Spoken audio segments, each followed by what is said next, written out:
ብቻ ማውራት ነው የፈለግከው? አታዳምጥም ሰው? አውራ። በቃ እንደሱ። እሺ፣ በመጀመሪያ እንኳን ደህና መጣህ። በድጋሚ ከስንት ዓመት በኋላ ስላገኘሁህ ደስ ብሎኛል። በመጀመሪያ ስለ አርዕስቱ እናወራለን። ከዚያ በኋላ ስለ ደቂቃው እናወራለን። እሺ፣ እንድናወራ ዘንድ የተስማማንበት አርዕስት ምን ነበር? አንዴ ከዚያ በኋላ ደግሞ ደቂቃውን አንተ የምትፈልገውን ከዚያ እንወያይበታለን። እሱ እሺ፣ አንዴ አሁን ደግሞ አንተ ተናገር። ያው መልካም። ስለዚህ አርዕስቱ ግልጽ ነው። ቪዲዮም ሰርቼበታለሁ፣ ሁሉም ሰምቶታል። በነቢያት የተሰበከው አምላክ እግዚአብሔር ወይንስ አላህ የሚል ነው። ደቂቃ ስለዚህ መያዝ ይቻላል። ምክንያቱም ሳሰማው አይደለም የመጣኸው። እንዳልሰማ እንደ አዲስ መሆን ብዙም አያስፈልግም፣ ምክንያቱም ብዙ ባናሮች ስለተሰሩ። ስለዚህ ደቂቃ ፈርስት ራውንድ 15 ደቂቃ ነው ይዣለሁ። አንተ 8 ደቂቃ ይሁን ትላለህ። እሺ፣ በጣም ጥሩ። ስለ ደቂቃው እስካሁን በጣም ስለቆየንባቸው ለእነሱም እንዳይንዛዛባቸው። አይንዛዛ፣ መግቢያ ስለሆነ ተረጋጋ። ዝም ብያለሁ። አሁን የምናወራበት በጣም ስለቆየንባቸው ሰዎችንም እንትን እንዳናሰለች እንዴት እናደርጋለን? በመጀመሪያ 5 ደቂቃ እናደርጋል። 5 ደቂቃ ውይይት አይደለም። ከ15 ደቂቃ በታች መግቢያ አንድ ነው። 5 ደቂቃ የምታደርገው የመጀመሪያ ዙር ስለመሸ ነው። በጣም ቆይተንባቸው። ችግር የለውም ኡስታዝ፣ ያዳምጣል ሰው። እቺ ጎልደን ኦፖርቹኒቲ ስለሆነች ሰዓት ምክንያት አታደርግ። እስክሰጥ አታዳምጥም? 5 ደቂቃ ውይይት አይደለም እኮ 5 ደቂቃ እኮ ውይይት አለ። ደህና ናችሁ እንዴት ናችሁ ስትል መጨረሳት ነች። ምክንያት የውላቸው ያቸዋል 5 ደቂቃ ብሎ ሊያመልጥ ማለት ነው። ቀስ በለ 5 ደቂቃ ውይይት አለ። ረጅም አድርገህ የሆነ ሀሳብህ እንዳያዝ እኔ ቃል በቃል ቢሆን እንዳውም በጣም መወየታችንም ኡስታዝ ረጋ በል ቀስ በል መወየታችንም 5 ደቂቃ ነች የምታውቃት። ቆይ 5 ደቂቃ ብቻ ነው አንተ መወየት። ረጋ በል እንደባለፈው አይሆን። እፎይ እባክህ የሆነ ሀሳብ ተነስቶ ችግር የለውም ምንም ማለት ነው። ባለፈውም ነብዬ የተናገረውን የተናገርኩት አንድ የተለየ አልተናገርኩም። እሱንም ዛሬ እናነሳዋለን። ስነ ስርዓት ይዘህ አውራ። እፎይ እባክህ አትደረግ፣ እስኪጨርስ ድረስ አዳምጥ።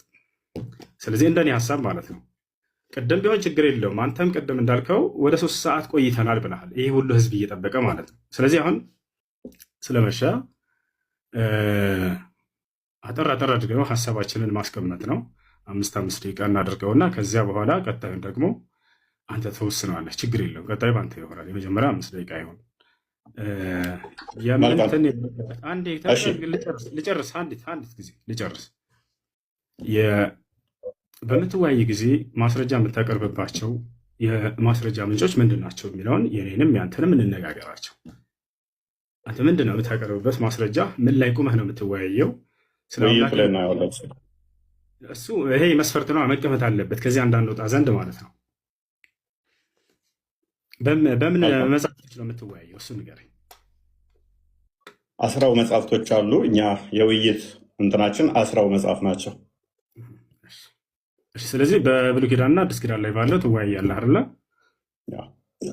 በጣም ጥሩ። እሺ እንግዲህ እኔ ደግሞ ግልጽ ላድርግ፣ እዚሁ በቁርአንና በሐዲስ ላይ እንትን እንላለን። እዚያ ላይ ቁመን እናወራለን። አምላኩ የነቢያት አምላክ ወይንም ደግሞ ያ አምላክ እግዚአብሔር ነው ወይንስ እኔ ደግሞ አላህ ነው የሚለውን በሁለቱ መጽሐፍቶች ላይ ያሉ ነቢያቶች አሉ። የትኛውን አምላክ ነው የሰበኩን የሚለውን እናወራለን። እኔ ልጀምር ወይንስ አንተ ትጀምራለህ? ምረጥ። እሱ ላስመረጠ እጀምራለሁ። 2ኛ ዙር ደቂቃ እኔ ልምረጥ፣ ፈቅደልኛል። ከዚያ እያነሰ እንዲሄድ ማለት ነው። ለእንትኖቹ ኖ 2ኛ ደቂቃ የምመርጠው እኔ ስለሆንኩኝ 2ኛ ዙር 20 ደቂቃ ይሆናል። 20 ደቂቃ ለምንድነው 15 ብሎ ፈርተህ ነው? 2 ደቂቃ አችልም መወየት አችልም።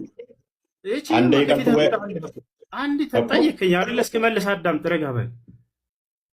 መጀመሪያ 15 አለ፣ ከዚያ በኋላ 20 እያልክ ትሄዳለህ። እንደገና 5 ጀምረናል፣ ከዚያ 4፣ ከዚያ እያን እንሄዳለን። አሁን መጀመር ትችላለህ። አይ በርክፍት ጀምር። መልካም። አሁን 5 ደቂቃ ነው። ቀጣይ እኔ ነኝ ደቂቃ መራጩ። 20 ደቂቃ ነው ውይይቱ። ቀጣይ ላይ 20 ደቂቃ ነው። እንደሱ የሚሆን ነገር አይደለም። እፎይ ይኸውልህ፣ መጀመሪያ አንተ መረጥክ አይደለም? አንተ መረጥክ ደቂቃውን። እሺ ሰባት ደቂቃው መረጥ። እሺ አዳምጥ ያረጋል። ሰባት ለምን ትደርበኛለህ? ለምን ትደርበኛለህ? እኔ እኮ ስታወራ ፈቀድኩልህ። ኡስታዝ አዳምጥ እባክህ ታዲያ ለምን ትደርባለህ? ኧረ እባክህ ተረጋጋ። ውሃ ጠጣ እስኪ። ውሃ ልስርህ? ውሃ ጠጣ። ተረጋጋ። ምን ሆነህ ነው? ምን ሆነህ ነው? ተረጋጋ፣ ተረጋጋ። በጣም ተረብሻል። ጎበዝ።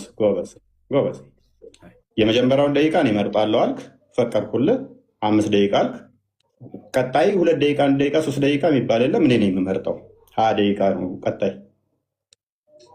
ዳሲት እሺ ይኸውልህ መሆን ያለበት እንዴት መሰለህ? ከፍ ካለው ዝቅ እያለን እንሄዳለን።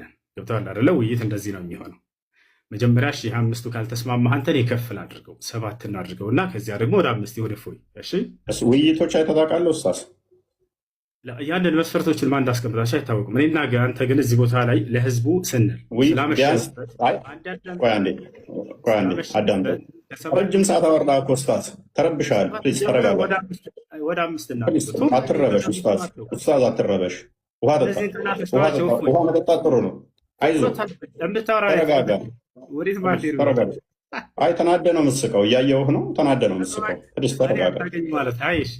ተረጋጋ። አዳምጣ። ኦኬ ኢንተርናሽናል ዲቤቶች አይተሃል?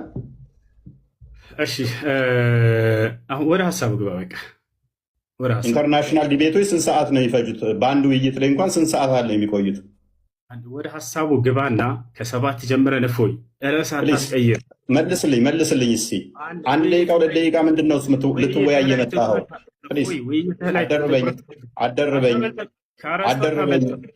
አደርበኝ ኡስታዝ። መስጊድ አይደለም ያለኸው፣ ከውስጥ ላይ ነው ያለኸው። እኮ ተረጋጋ። የጠየቅኩህን ብቻ መልስ። ኢንተርናሽናል ዲቤቶች አይተሃል? እሱ አርዕስታችን አይደለም እፎይ። ኦኬ ጎበዝ። አይተህ አታውቅም ማለት ነው። አንድ ዲቤት 1 ሰዓት። ቆይ አዳምጣ ፕሊዝ። ለምን ትረበሻለህ ኡስታዝ? በእናትህ ተረጋጋ። ከ3 ሰዓት እስከ 4 ሰዓት ድረስ ዲቤት ይደረጋል። ምክንያቱም ሰው ግልጽ ሆኖ እንዲረዳ በ1 ደቂቃ እና በ2 ደቂቃ ዲቤት የለም። እሱ ወሬ ነው የሚሆነው። ፕሊዝ ኧረ እባክህ ተረጋጋ ኡስታዝ።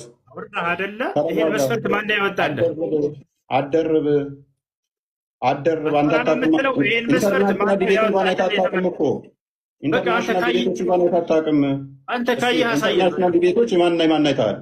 አሳየን። ካየኸው አሁን ከተናገርከው በዚህ መስፈርት ያስቀምጡትን አሳየን። አንተ ለተናገርከው አሳየን። አንተ ለተናገርከው ማስረጃ አሳየን። በቃ ያው እየጠበቁ ተረጋጋ። ቆይ ዝም ብለህ ከራስህ ነው የምታወራው ማለት ነው። ኧረ ወደቅህ እኮ በእናትህ ኡስታዝ። አይዞህ ከራስህ ነው የምታወራው። በቃ አሁን ለተናገርከው እንደዚህ ያደረገ አንድ አሳየን። አሳያለሁ። ፕሊዝ ተረጋጋ። የ1 ደቂቃ እና የ2 ደቂቃ ውይይት የለም ወገን። ይሄ ኡስታዝ ሊያደርግ የሞከረው ምንድን ነው? እሱ 1 ደቂቃ ሳውራ ደቂቃው አለቀ፣ ሊወጣ ነው፣ ሊያመልጥ ነው። እባክህ ተረጋጋ። ምንድን ነው? ተረጋጋ። አሳየን እኮ ተረጋጋ። እሺ በቃ ተረጋግቻለሁ። አሳየን። ለምን ነው የምትረበሸው? እንደዚህ ቆይ፣ ለምን ነው የምትረበሸው? ቃላቶ እፎይ አይጠቅምም። ትልቆች ነን። እሺ እኮ ተረጋጋ። መረጃ ምንም የለህም እኮ፣ ምንም የምታውቀው ነገር የለም እኮ። አንተ ያው አሁን የተናገርከውን ኢንተርናሽናል ዲቤት እንኳን አይታጣቅም እኮ። መረጃ በጠይቅ እኮ ምንም የምታውቀው ነገር የለም። 1 ደቂቃ አንተ እኮ እያልከኝ ነው። የ1 ደቂቃ ውይይት ነው የምታውቀው አንተ። መረጃ 1 ደቂቃ ውይይት ፈልገው ይሁን በቃ ተስማምቻለሁ። የ1 ደቂቃ ውይይት ነው ወይ? በምትፈልገው ይሁን ጀምር። ተስማማሁልህ። ጀምር። ላሳየህ። ቆይ ለማንኛውም ምንም ስለማታውቅ ቆይ ተረጋጋ። በምትፈልገው ጀምር። ተስማማሁልህ። ወላሂ ሊያመልጥ ነው ካል ይታያል። እነኚህ ኢንተርናሽናል ዲቤቶች ናቸው። ከ2 ሰዓት እስከ 4 ሰዓት ምናምን ናቸው። 4 ሰዓት ምናምን ነው ዲቤቱ። 4 ሰዓት ምናምን። እሺ የተስማሙበትን አሰማና አንድ ጊዜ ክፈተውና። ሳይስማሙ ነው ውይይት የገቡት። እንግሊዝኛ ትችላለህ? እንግሊዝኛ አትችልም እኮ ችግሩ። አሳየን። ኦኬ እንግሊዝኛ ትችላለህ? አሳየን። ኦኬ የተስማሙበትን ነው የጠየቀን። የተስማሙበትን ማየት ፈለገ ማለት ነው ወንድማችን። ከርዕስቱ ወጣ። ወላሂ ላዚ ከርዕስቱ ምንም አልወጣውም። አውራ እንግዳውንስ ናዳምጥ አትውጣና አሽሀዱ አነ ሙሐመደን ረሱሉላህ ረሱልላህ። ማሻአላህ። አሁን ያልሽው ቃል የሻሃዳ ቃል የምስክር ቃል ይባላል። ትርጉሙ እነሆ ከአላህ በስተቀር በእውነት የሚመለክ ሌላ አምላክ የለም ብዬ መሰክራለሁ፣ ሙሐመድ ደግሞ የአላህ መልእክተኛና ነቢይ ናቸው ብዬ መሰክራለሁ ማለት ነው።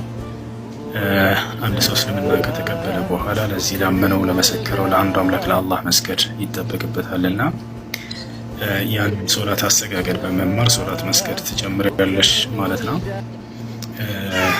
ኢስላማዊ ትምህርት እንድትማሪ አድሚኖች በውስጥ ያናግሩሻል። ፎሎ መልሽላቸው፣ ግሩፕ ያስገቡልሻል።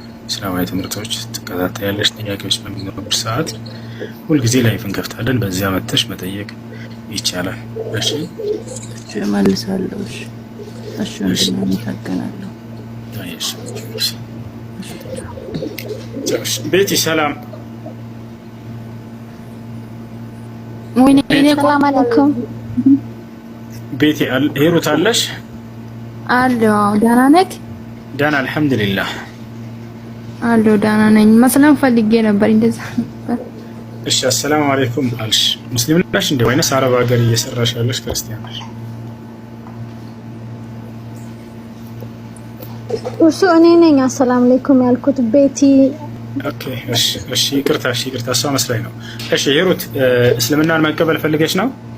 አዎ ጓደኛዬ ሙስሊም ነውና እኔም መስለም ፈልጌ ነበር። እሺ ጓደኛሽ ሙስሊም ስለሆነ ሳይሆን እስልምናን ተረድተሽና አውቀሽ መሆን አለበት። እሺ ስለ እስልምና አሁን ባጭሩ መንገድ እኔም መቀበል ፈልጌ ነው። አይ ጓደኛዬ ሙስሊም ነው። እሺ ስለ እስልምና ባጭሩ ልንገርሽ። እሺ